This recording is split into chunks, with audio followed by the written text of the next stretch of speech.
Can I change my answer about the most surprising stream of tonight's stream was that the book's calling him his lips unsensual? Yeah, that's fair. That's fair.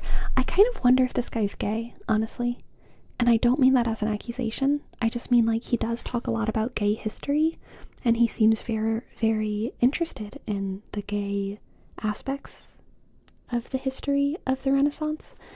And the Renaissance is really interesting to study from like a gay perspective. There's a lot of interesting gayness happening. So maybe this guy's gay. I don't know. All these Italian names are making me hungry. All these Italian names are making me gay. David statue, exactly. Exactly. That was by Donatello. Let's see. Ficino was a strange figure, a small hunchback who walked with a limp. His inclinations were spiritual, but he occasionally displayed an explosive temper. Let's see if I can find this bit about Epicurus. In the summer, when Cosimo retreated from the heat of Florence to the cooler mountain air of Mugello, he would invite Ficino into his villa in the evenings, where they would read and discuss Plato long into the night.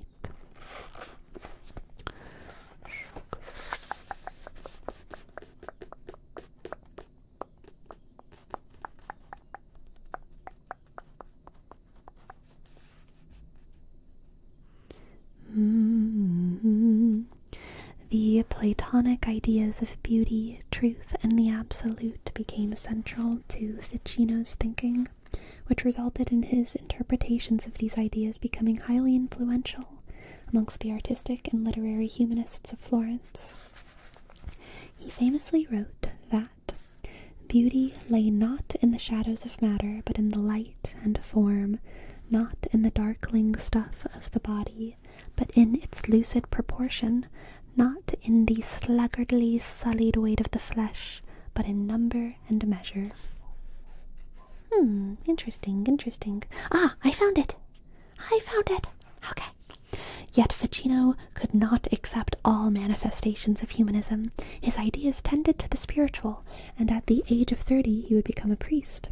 One winter's night, whilst reading a copy of Lucretius's De Rerum Natura in his cottage, he became so exasperated by its Epicurean worldliness that he flung it into the fire. Cosimo was not the only one troubled by the deep contradictions exposed by his attempt to live a new way of life. So it wasn't Epicurus. It was Epicurus's worldview, but it was in Lucretius De Rerum Natura, which I think was some kind of scientific thing. Natura. Hello, Random Medical. I am streaming again. Hello, welcome. Epicurean definition. So Epicurus was a Greek philosopher. So Epicurean is kind of like saying Hegelian or Kantian thought. It's just kind of like describing some, this guy would say that. Orwellian, sure, yeah. Regarding ancient philosophy from the Gospel of John or the Book of Wisdom, we know that Platonism and Middle Platonism were part of the Greek-speaking culture of the landscape of the time of Jesus. Yes, true. A lot of the Bible was definitely influenced by Greek philosophy, and definitely early Christianity. Hugely influenced. It would make sense 15th century scholars would become interested in ancient philosophy from the East, as Aristotelianism and Neoplatonism informed, for example, the thought of Albertus Magnus and later Aquinas. That is the core of Catholic theology. True. Like, there was so much fascination with the ancient the ancient Greek people, and there was a conflict in this time period of like, you know,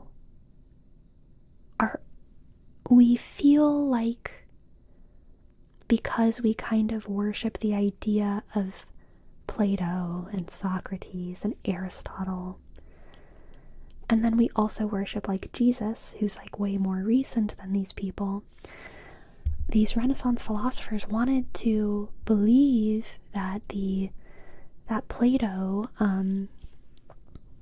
almost prefigured some of these like Christian ideas, because they wanted to believe that these philosophers and scientists that they admired so much were saved, were considered like worth listening to.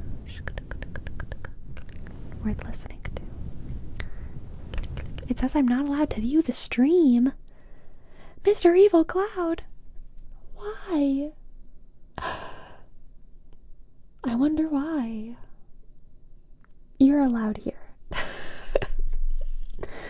You're allowed. You're allowed. That's so strange.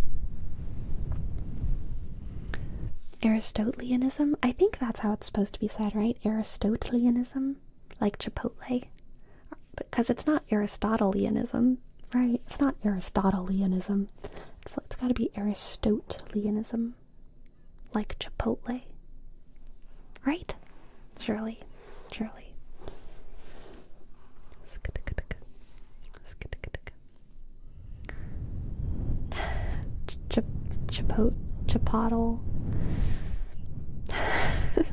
Chipotlism? Qdobaism. Fair. I prefer Izzy's illegal burritoism, okay? If anyone is familiar with Izzy's illegal burrito, they were my favorite in Baton Rouge. They were such a good guilty pleasure. Oh my gosh. It was like Chipotle, but way better. But like a similar setup, you know? You point to stuff and they put it in the thing. I don't even remember exactly what I got in it for Rome, to be honest. I think I put it pretty much everything, though. Everything that was vegan was going in that burrito. And it was delicious. Why were they illegal? So illegal was a size. I don't remember the exact names of the size, but there's like small, medium, large. But then you could get an illegal size, which was like 2 massive tortillas like put together into like a mega tortilla, mega burrito. And that was the illegal burrito. Size. It's illegal because it's so much burrito. So much burrito.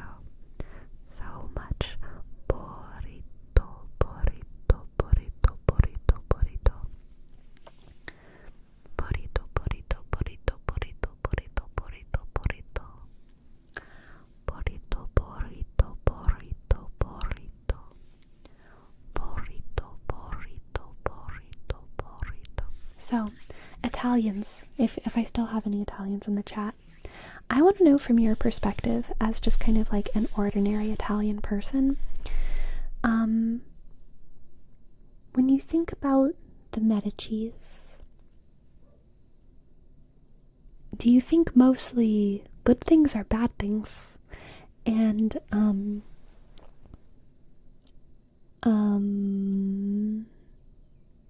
I don't know, is it in vogue right now to be like critical of like people who were basically unofficial kings in their time?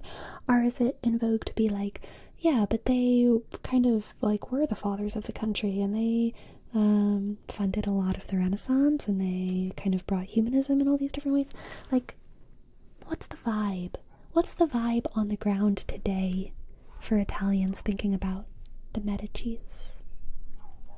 The Medicis. Pinchy fingers. Pinch.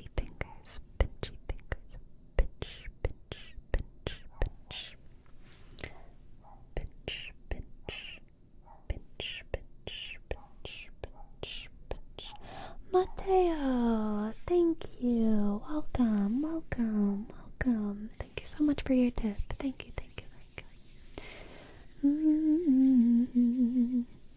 Do they account for a massive percentage of tourism? Good question. I mean, probably. They're kind of a big part of the reason why Florence is worth going to. Those are hard questions. I'm glad I'm not Italian. That's fair. That's fair. You know, I don't think I have almost any Italian in me either.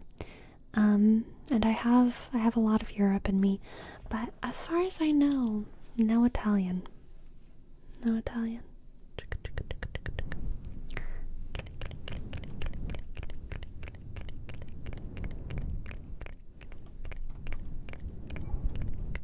The howling dog is back. Yeah, they never left. They never left.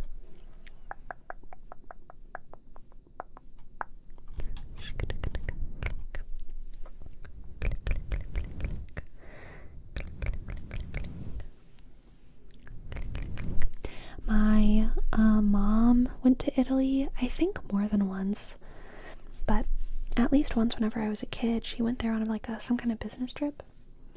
And the story that she always tells is that she was wearing like really nice pants one day, and a foreigner stopped her because he really liked her pants, and he probably meant to say something like, "I really like your pants," or "Your pants are very good," or something like that. But he stopped my mom. He says, I must tell you, congratulations for your pants." And my mom always tells that story because it's funny. Congratulations for your pants.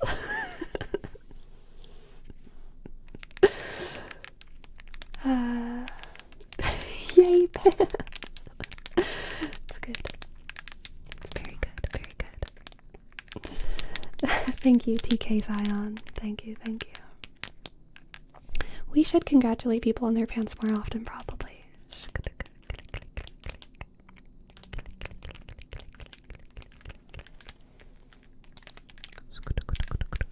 Can I tell y'all about my hair for a second? Because one of my bangs is like going into my eye, so I'm thinking about it. So, I'm doing some traveling, a lot of traveling this year, so all my hair appointments are farther apart than usual.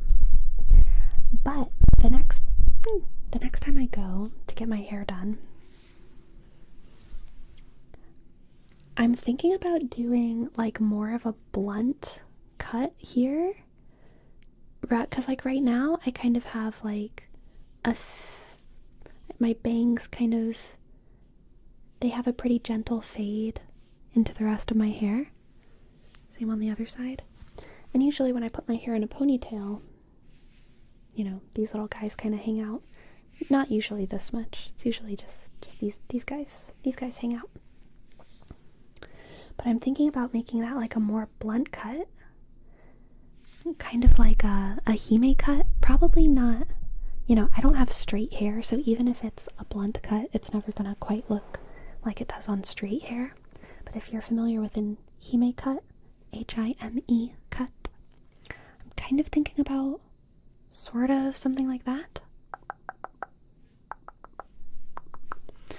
And I think for part of that, I kind of want like the very edges of my bangs. I'm kind of trying to grow them a little bit because I think I want this to be included. And then I only kind of want my bangs to be like kind of smaller bangs and bigger chunkies right here. That's kind of what I'm thinking. But I haven't, you know, hair kind of takes time to do its thing. But that's kind of what I'm thinking. And that's not going to happen for like another month or something. But I hope it goes well. I hope it goes well. I also feel like over time, so these are my roots. They're like a little bit brown.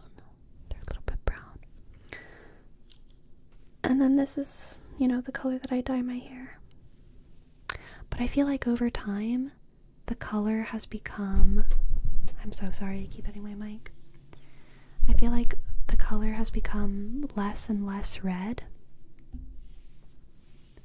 And I think the next time that I go, I want to kind of like backtrack a little bit and be like, let's go a little bit more red.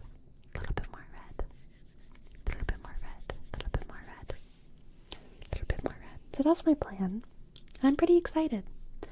Fresh, slightly more red color. And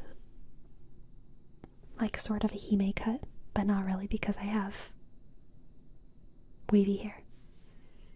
You aren't a natural ginger? I am a natural something, let me tell ya, but we can't have this conversation every stream. And I don't feel like doing it.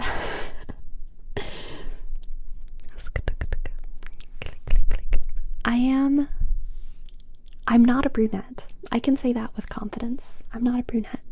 But, you know, my hair is,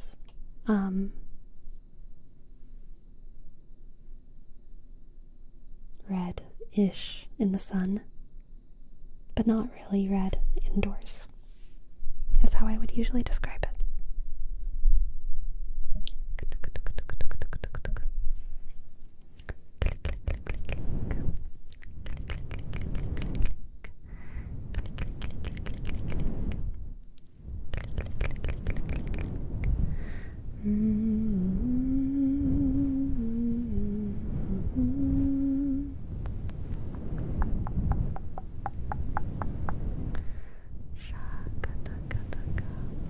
Kind of auburn, yeah.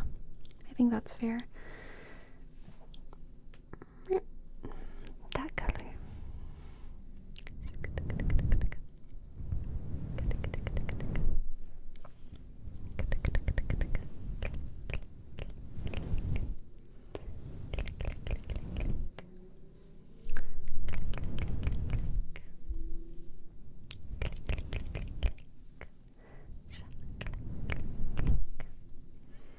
So, I'm really enjoying talking about the Medicis.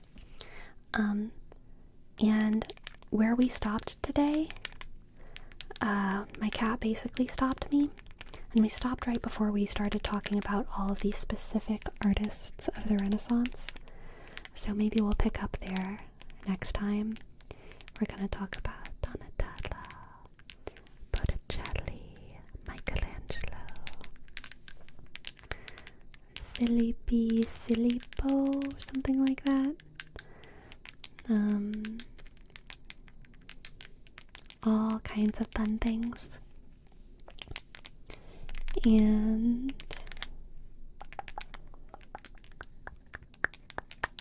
I don't know when that's gonna be. I have a lot going on, y'all. If it doesn't happen before the 8th, it's probably not gonna happen until like the late 20s of May, unfortunately. So, we'll see.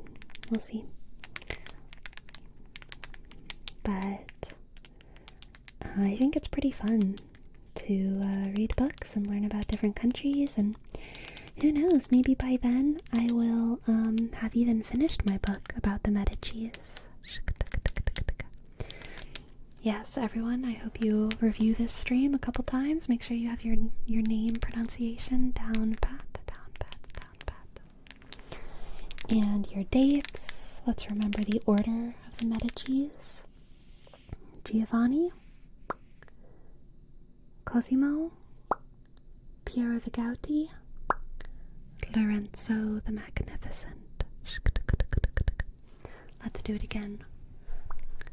Giovanni, Cosimo, Piero the Gouty, Lorenzo the Magnificent. Giovanni, Cosimo, Father of the Country, Piero the Gouty, Lorenzo the Magnificent. Hello. Okay, now let me find someone to raid. Who should we raid?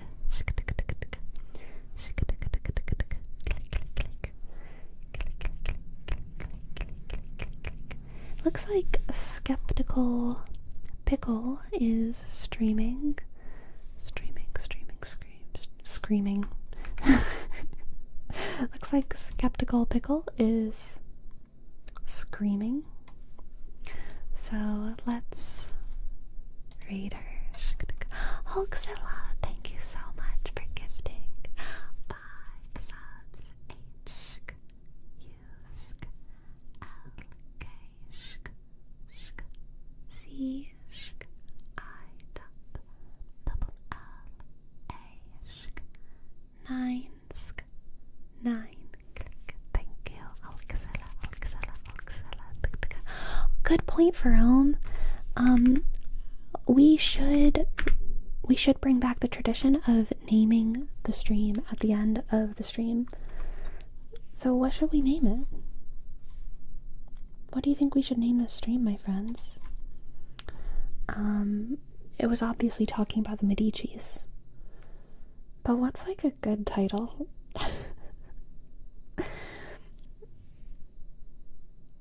What's like, what's gonna get them? What's gonna get them to click? Angry Rage Guy quits door. That's pretty good. Medicis scam likely.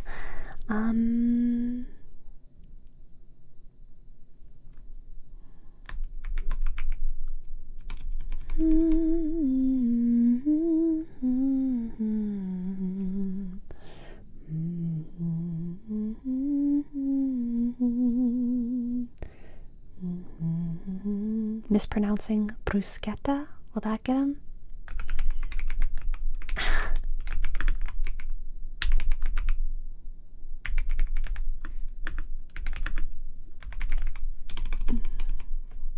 Mispronouncing bruschetta.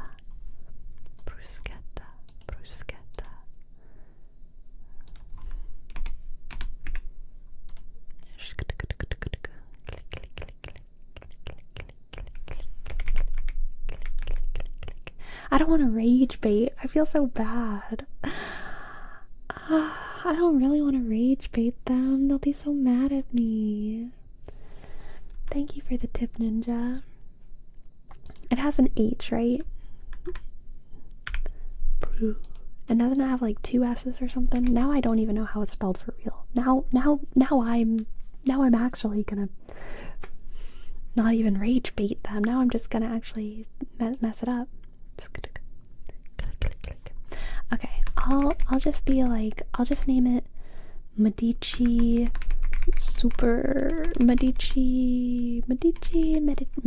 I can still keep saying that one wrong. It's because it's in my head so much. Medici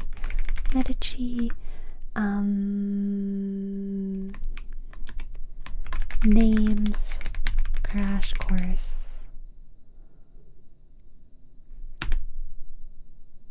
What if it's just that? Just like a simple title. ASMR after that.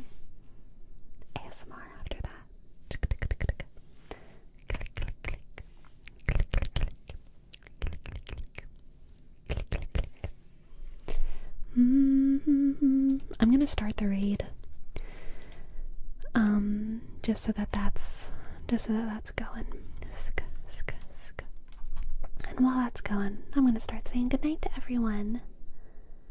Good night, everyone. I hope you all have a wonderful night. Sleep well. I'm gonna probably name this one Medici names. Crash course. Try to put the accent on the A. Giovanni. Like Giovanni. Got it. Thank you, Italians. Thank you, everyone, but thank you especially to the Italians that joined me tonight. We're gonna do even more Italian stuff next time around. Sleep well, everyone. Enjoy Skeptical Pickles stream if you're on Twitch. And if you're on YouTube, God bless you. Achoo.